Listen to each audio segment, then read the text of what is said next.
안녕하세요.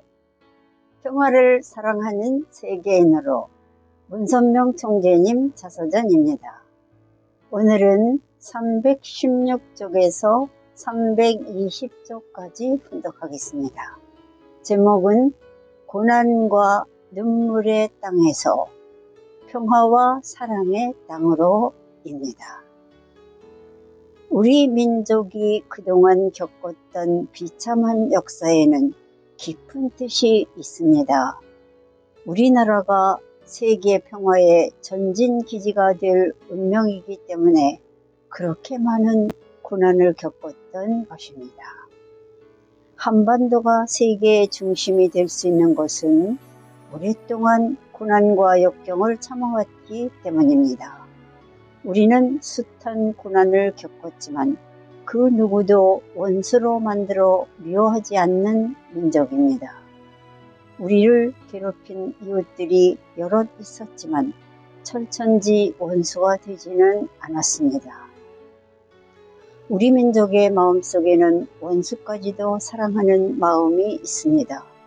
원수를 사랑하고 받아들이려면 끝없이 자기를 다스려야 합니다. 제 속이 다 골마 터진 다음에야 비로소 원수를 사랑할 수 있는 마음의 여유가 생기는 법인데 우리 민족이 바로 그런 마음을 가졌습니다. 핍박받는 사람은 하나님과 가장 가깝습니다. 눈물을 흘리는 마음을 갖는 것이 중요합니다. 평소에는 눈물을 흘려본 적이 없던 사람도 나라를 잃게 되면 눈물을 흘리며 웁니다. 하나님한테 매달려 통곡합니다. 고통스럽고 힘들지만 눈물을 흘리며 울 수 있는 마음은 됩니다. 눈물로 젖은 마음에 하나님이 오시기 때문입니다. 한민족의 마음속에 눈물이 많았기 때문에 한반도가 천운을 받을 땅이 될 수 있었습니다. 우리 민족은 조상을 숭배합니다. 아무리 밥을 굶고 힘들어도 조상의 묘자리를 팔아 밥을 구하지 않는 우리 민족입니다. 우리는 예로부터 하늘을 우러르는 경천사상을 지키며 살아왔고 새끼 밥보다 정신세계를 더 중요하게 생각한 문화 민족입니다. 불교와 유교를 받아들여 찬란한 종교 문화를 꽃피웠으며 기독교를 받아들인 지 얼마 되지 않아 전 세계를 대표하는 기독교의 전통을 세웠습니다. 그런데 그보다 더 대단한 것은 우리는 종교들이 서로 충돌하지 않고 서로 융합하며 평화롭게 공존한다는 사실입니다. 무엇이 우리를 이렇게 독특한 민족으로 만들었을까요? 우리는 본래부터 종교적인 마음을 가진 종자들로서 언제라도 하나님의 말씀을 받아들일 마음의 준비가 되어 있습니다. 또한 우리 민족은 하나님의 뜻을 제대로 실행할 수 있는 영특함을 지녔습니다. 그 우수함을 잘 보여주는 것이 우리말과 한글입니다. 이는 하늘이 내려준 보물입니다.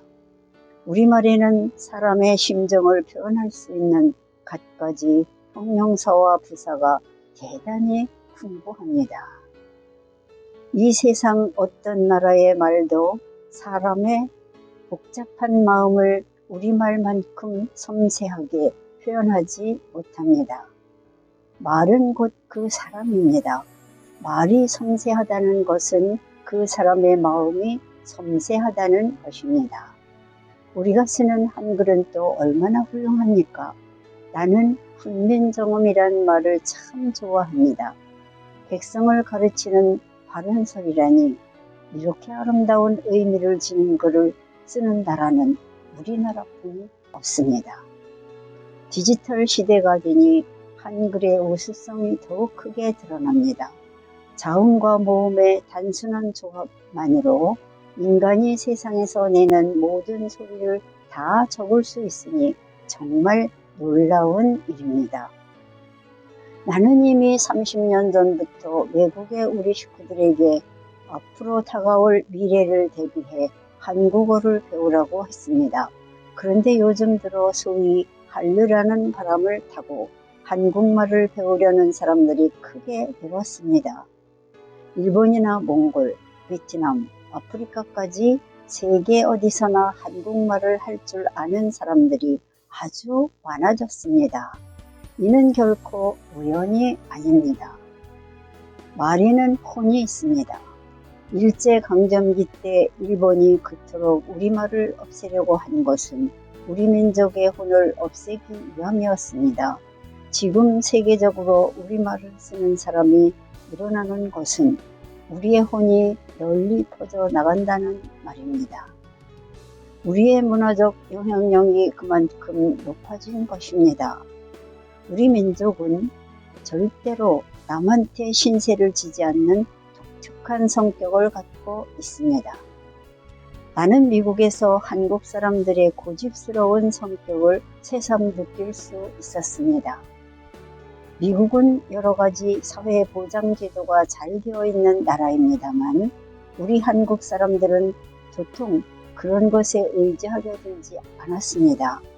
나라에서 주는 지원금에 기대지 않고 어떻게든 내 손으로 벌어 자식을 키우고 부모를 모시려고 했습니다. 그만큼 우리 민족은 자주성이 강합니다. 전 세계에 선교사를 보내면 그런 기질이 그대로 드러납니다. 낯선 나라에 파견되어도 별다른 두려움이 없습니다.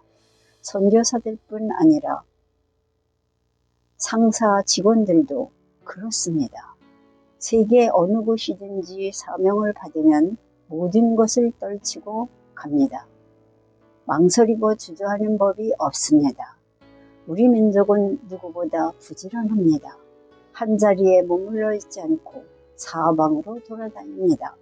세계 어느 곳도 한국 사람이 없는 데가 없을 정도로 진취적입니다. 또한 어느 한 가지에 매이지 않고 다방면에 걸쳐 능력을 발휘합니다. 한 가지 일이 막히면 좌절하기보다 용기 있게 다른 일을 찾아 뛰어갈 만큼 적응력도 뛰어납니다. 마을에 큰 잔치가 열리면 사람들이 우르르 몰려가서 서로 좋은 자리를 차지하려고 난리가 나지요. 그럴 때 아무 말 없이 말 속에 가서 앉은 사람이 있다면 그가 바로 시대의 주인입니다. 내 입에 들어가는 것을 먼저 챙기는 사람은 다 낙제입니다. 밥 한 술 먹을 때도 남을 먼저 생각해야 합니다.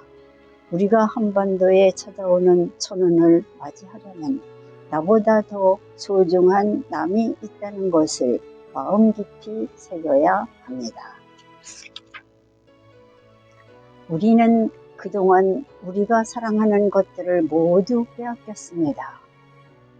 일제강점기에는 소중한 나라를 빼앗겼고 뒤이어 국토가 주둔강이나 사랑하는 부모 형제들과 헤어져야 했습니다. 그래서 한반도는 눈물의 땅이 되었습니다. 그러나 이제는 우리가 세계를 향해 울어줘야 할 때입니다. 이제부터는 우리를 위해 울던 것보다 더 진실하고 절박하게 세계를 위해 눈물을 흘려야 합니다. 그것이 천운을 맞이한 한반도에서 우리가 해야 할 일입니다. 우리가 그렇게 할 때 한반도의 천운이 세계로 뻗어나가 한민족 중심의 세계 평화 시대가 열릴 것입니다. 오늘은 여기까지 분석하겠습니다. 경청해 주셔서 대단히 감사합니다. 건강하십시오.